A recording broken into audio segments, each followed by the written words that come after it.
This is Trado, and welcome to my 7th video in the series of Mana Forge Omega kill video commentary review thingies. This is going to be Nexus-King Salhadaar. On this fight, realistically you'll play Archon. You can make Voidweaver work, it's fine, but most people play Archon because it's just nicer for especially the ad platforms. You have a bit more damage there, and you have better burn for the dragon and boss. So, yeah.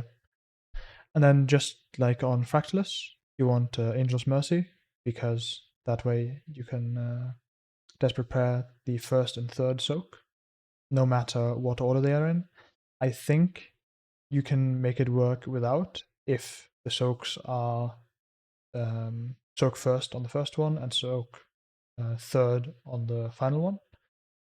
But if it's third then first, it doesn't work, for example. So just play Angel's Mercy. You don't really lose anything relevant to get it anyway. So, yep, that's basically it for the talents. I don't think there's anything else. You don't need Phantasm or anything, or any specific utility.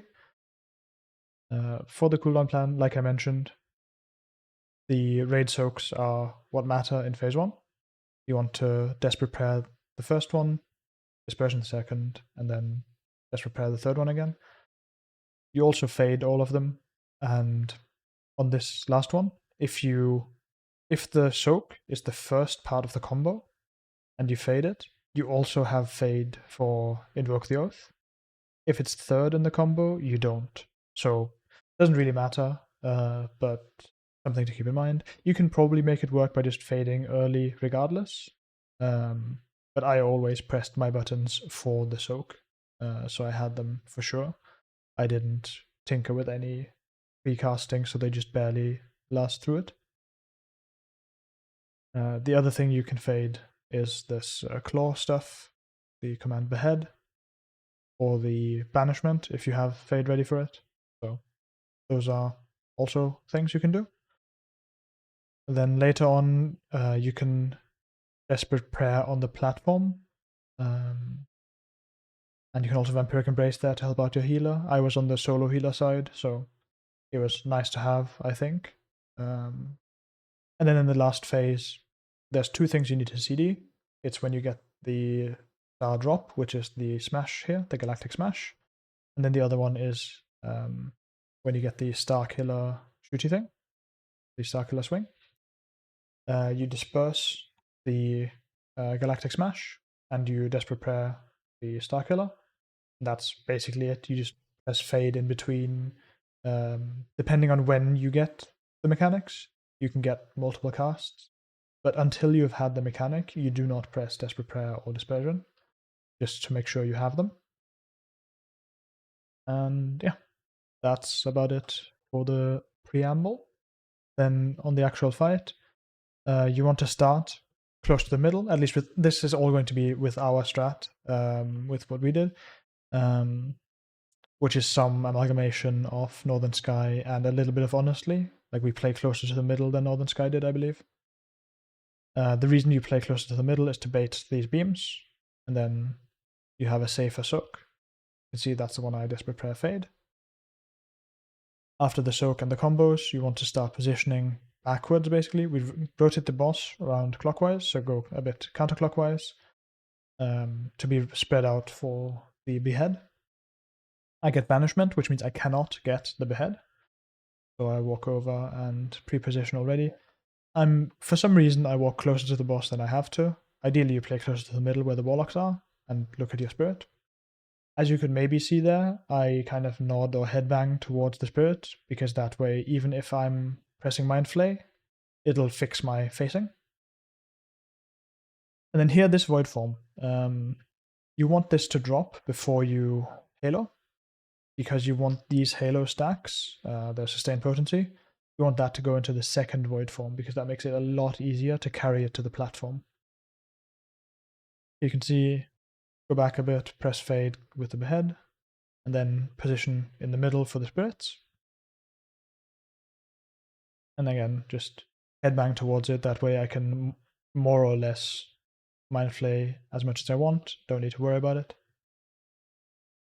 And then here we're coming up to the last Raid Soak, which is the third in the combo, which means because I press my Fade for this, I will not have Fade for Invoke, which is fine. It doesn't actually kill you. It's just my raid leader likes to say press a defensive as if people have one.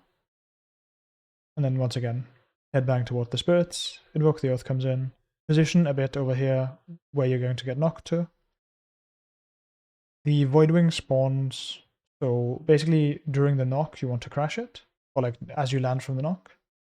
Then you switch to the Royal Voidwing, you press all of your cooldowns, and you position in between the two rings, which means on this tip basically I gather some antenna balls, but the idea is to be here.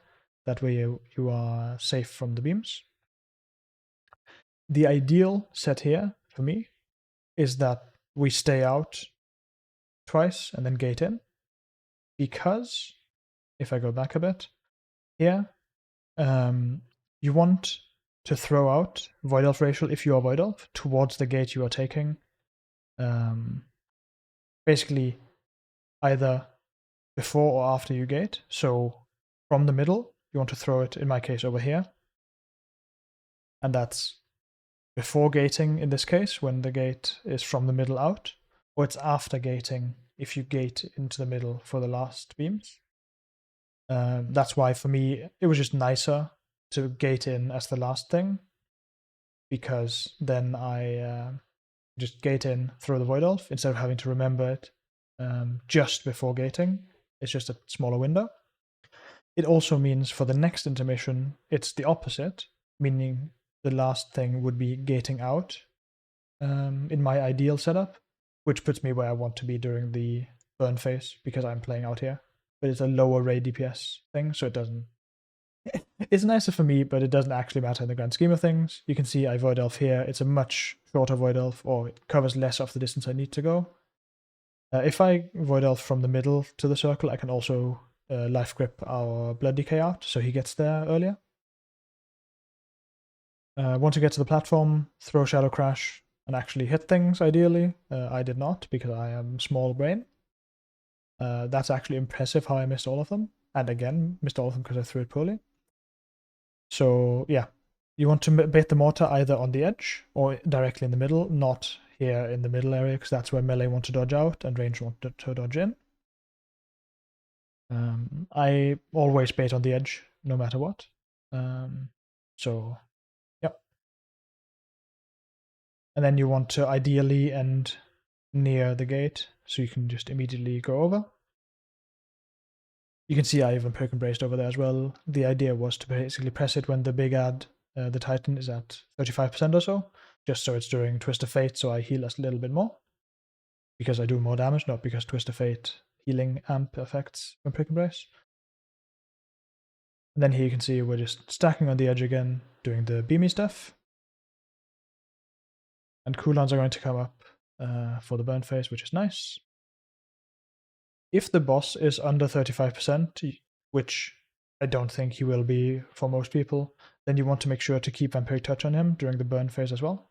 Meaning you apply to him before the burn phase and pandemic it, so it lasts for most of the burn phase. Because at the end of the burn phase, the dragon is an execute, so you don't need the boss for Twist of Fate. But that's a minor optimization that most likely won't be relevant for people. Yeah, and then here you can see I play really poorly and press 5 GCDs in between Void Bolts and stuff like that, because I am dumb and have 0 FPS and my inputs aren't going through correctly. But basically you're just dodging. You can press Fade if you feel like it. Towards the end of this, you want to press something to be high health for the behead that goes on people here.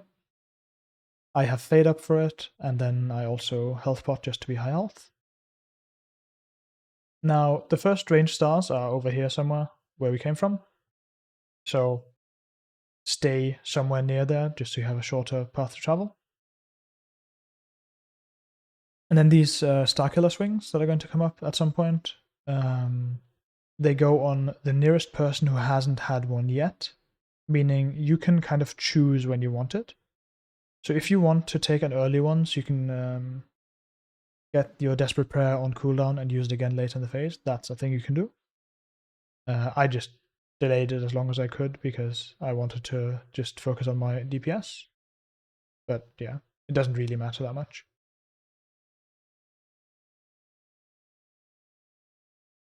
By the end, like, you will get it, so getting it during a good moment is nice. Like here, I could have maybe tried to take it, because my cooldown is ending anyway, I'm not doing that much damage. Then here, next smashes, I press fade for it just because it does a bit of damage, but not that much. And then you get sucked again. During these rings, your raid leader is going to call some numbers and say move and wait and stuff like that. If you want to follow that, cool. Doesn't really actually matter. As long as you just stay in gaps and don't get hit, you can just play.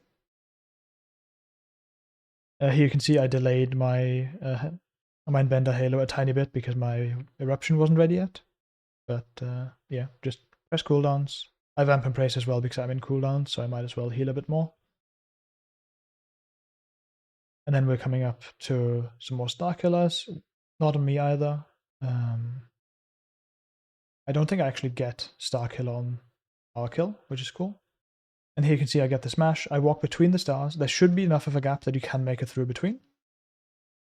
And we get a mass barrier from the wizard. I press dispersion for it. A lot of the time I press dispersion way too early because ranged get marked for Galactic Smash so early. So make sure you actually press dispersion late enough that it covers the hit, because that's what you care about. That's what really hurts. And then you can see here I just dodge through the rings, play the game. And then here, our Elemental Shaman decides to build our own Enrage by shooting in the wrong direction, and the star explodes, but the boss just barely dies, and we win. So yeah, that's Nexus-King Salhadaar, boss number 7, and I'll see you next up for Dimensius, the worst fight in the raid.